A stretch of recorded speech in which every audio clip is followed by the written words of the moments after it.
Hello అండి, నేను మా ఊరికి వెళ్ళినప్పుడు బేకరీకి అయితే వెళ్ళాను. ఇది కూడా మా బేకరీయే, మా తమ్ముడు కొత్తగా పెట్టాడు. అయితే ఏమేమి చేశారంటే, ఇది కార్వాస్ అంట వాటి పేరు, నాకు తెలియదు. నేను తినేదాన్ని చిన్నప్పుడు, కానీ వాటి పేరు తెలియదు. ఇదేమో ఎగ్ పఫ్, మొత్తం ఎగ్ పఫ్ అయితే చేశారు. ఒక 4 ట్రేలు ఎగ్ పఫ్ చేశారు. ఇదేమో ఇంకా దిల్పసంద్ అనమాట. ఒక 3 ట్రేలకి అయితే దిల్పసంద్ చేశారు. ఇదేంటో చూడండి, మీరు గుర్తుపడితే కామెంట్ చేయండి. మేమైతే అనార్కలి అని పిలిచేవాళ్ళం చిన్నప్పుడు. లోపల రెడ్గా ఉండేది. 1 రూపీ 2 రూపీస్ తీసుకునేవాళ్ళు. స్కూల్కి వెళ్ళినప్పుడు ఎక్కువగా తీసుకునే వాళ్ళము. ఇదేమో చూడండి, ఫ్రెష్గా బ్రెడ్ అయితే తయారు చేసి పెట్టారు. మెత్తగా స్పాంజ్ లాగా భలే ఉంటాయి. ఒక రోజు 2 రోజులు ఉంటాయంట, మళ్ళీ రెడీ చేసుకుంటారంట. చూడండి, బ్రెడ్స్ ఎలా చేస్తారంటే వాటివి బాక్సెస్ అనమాట, దాంట్లో వేస్తారంట పిండిని. ఇదేమో నెక్స్ట్ కేక్స్ అయితే రెడీ చేసి పెట్టారు. ఇవి చూడండి, ఇదేమో బ్రెడ్.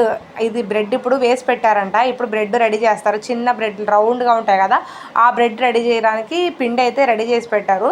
ఇవేమో ఆ బ్రెడ్లోనే ఇంకొకటి అనమాట, ఇలా చేసి పైన క్రీమ్ అయితే అప్లై చేస్తారు కదా, బేకరీలో మీరు తినే ఉంటారు. ఇలాగ చేస్తారంట. నేను ఫస్ట్ టైం అయితే చూశాను, అందుకని చెప్పేసి వీడియో అయితే షూట్ చేసుకున్నాను. మొత్తం ఆల్మోస్ట్ అన్నీ రెడీ చేసి పెట్టారు. ఇప్పుడు తయారు చేస్తారు. వీడియో నచ్చితే లైక్ చేయండి, సబ్స్క్రైబ్ చేసుకోండి.